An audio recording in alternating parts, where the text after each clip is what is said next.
Hey everyone, it's Susan Peirce Thompson, and welcome to the weekly vlog.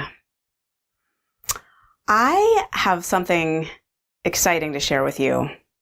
I've been doing inner, deep, personal growth work lately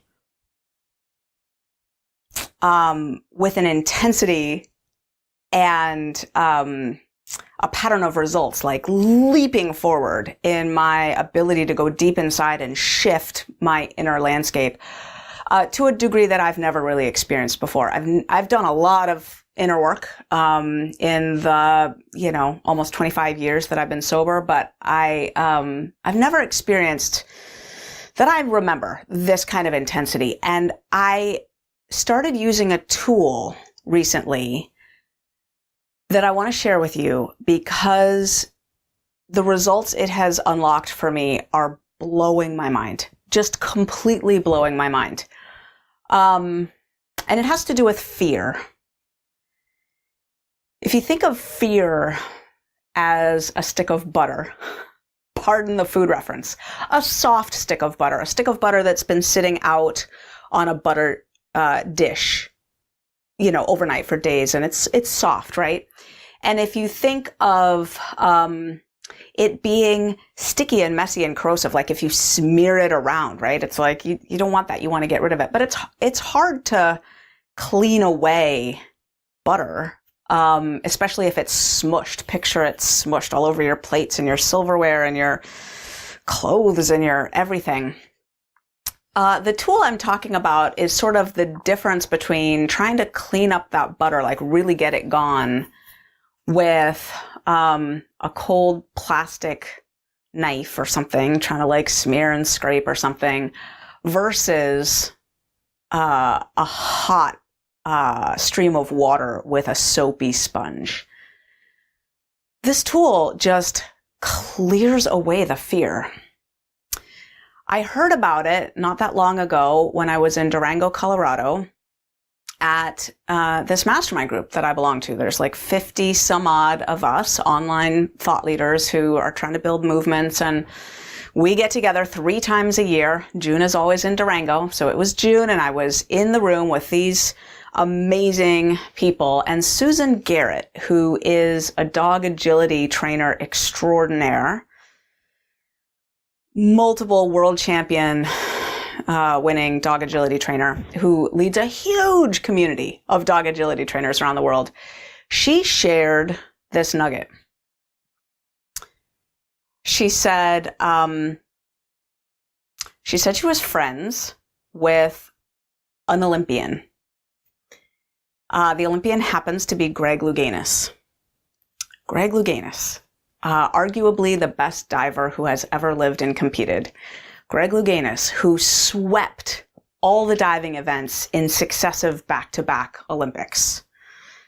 Greg Louganis, the first diver in history to receive the score of perfect 10 from all 7 judges at an international competition. Go online and go to greglouganis.com and just watch the video of him diving. It's stunning right on his website. He's got this video looping. It's what the human body can do when it is well trained. Okay. So you probably know this. This is what Susan Garrett shared. I've since talked with her, asked if it was okay if I share the story. She said, sure. She made sure I got the details right. And at the time, I did not get the details right. So I morphed this technique, and I'm going to share like what Greg Louganis said and did, and when he was diving competitively, and then what I heard and what I turned it into for my own bright line eating journey. Okay. So here's what Greg Louganis did before competitions.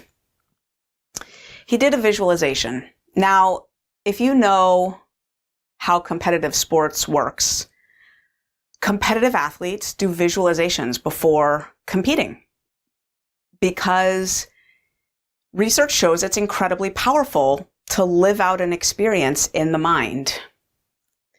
And in fact, the brain is so configured that it doesn't really make a big distinction between a detailed visualization of something and actually living it in real life. there's research on this. So there was this famous study in, I think, 1983, where this researcher had a bunch of basketball players actually shoot free throws to practice at the free throw line, and then a bunch of other basketball players sit in a dark room and imagine practicing free throw shots. And they got better at about the same rate. It was crazy. Like, oh, you could just sit in a dark room and imagine you're shooting free throws. Isn't that crazy?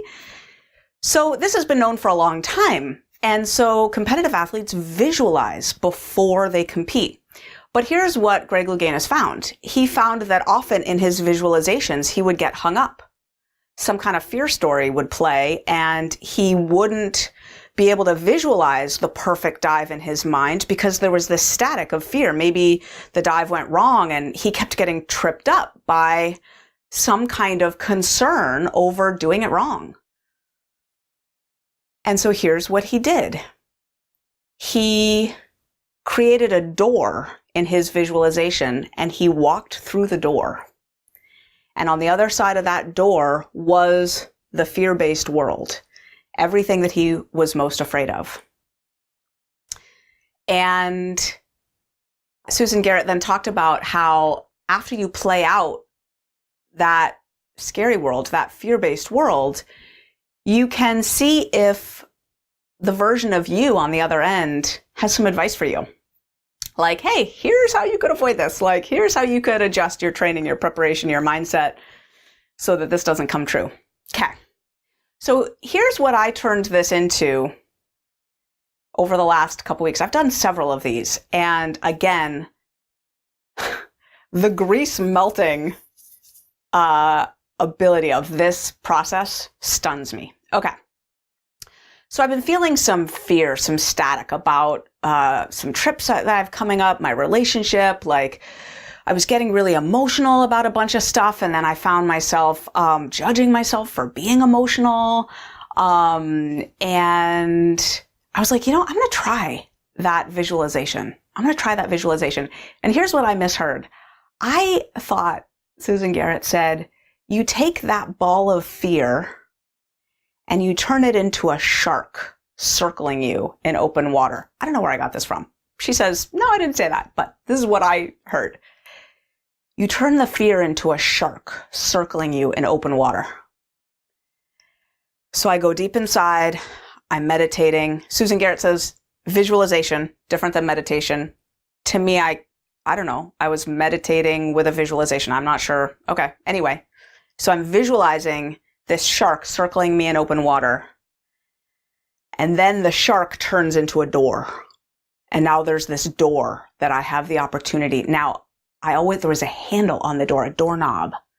So I would step up. In one visualization, it was tricky because I was in open water and it was slippery. I had to step on the shark and get the door open. Anyway, I open the door and I walk through to the other side.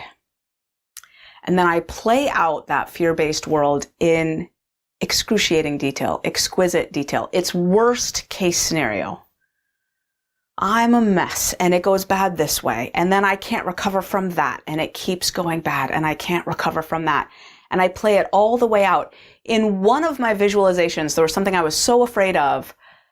I couldn't find a version of me in that world to give me advice who was grounded and centered enough to give me advice until I was 70 years old. This was about my relationship. I was afraid that and then the fear was that I'll ruin the relationship and then it took me 2 decades to get over that in this, it's a big deal, ruin your relationship. So I was a 70-year-old version of me with sparkly eyes and short, spiky gray hair came to me. In all 3 of the shark door meditations I've done, the future version of me is more than willing to offer advice and really has good advice. Again, I played it all the way out. And in one instance, the future version of me was 70 years old. In another, it was 7 years from now.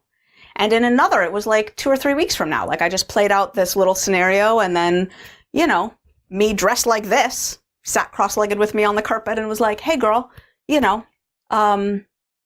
have you been praying lately? Why don't you start praying again? And, make sure you're praying every morning. And, you could, write this out in a letter and put it in your God box and give it, and, you're worried about all this stuff in the next couple weeks. Take the biggest chunks, the most important chunks, put them on particular days at particular times, and just make sure you execute those things at that time so it doesn't pile up on you, because this fear-based scenario you've got, it's about stuff piling up. You really only have 3 or 4 things that matter between now and then. Make sure you get those done on the day you're supposed to. It's really practical advice. The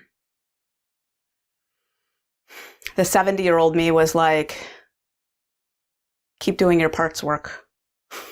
Keep doing that Brightline Freedom parts work. And yeah, don't, if you're worried about your relationship, separate yourself. You don't need to have the 2-hour tortured conversation about this. It's really going on inside you, isn't it? So just go meditate and do your parts work. And then if you want to talk to him and have a conversation to catch him up and stay intimately connected, that's fine. But you don't need to drag him through the 2 to 3 hour mud before you've done your work. It's really good advice. And then she was like, yeah, and trust.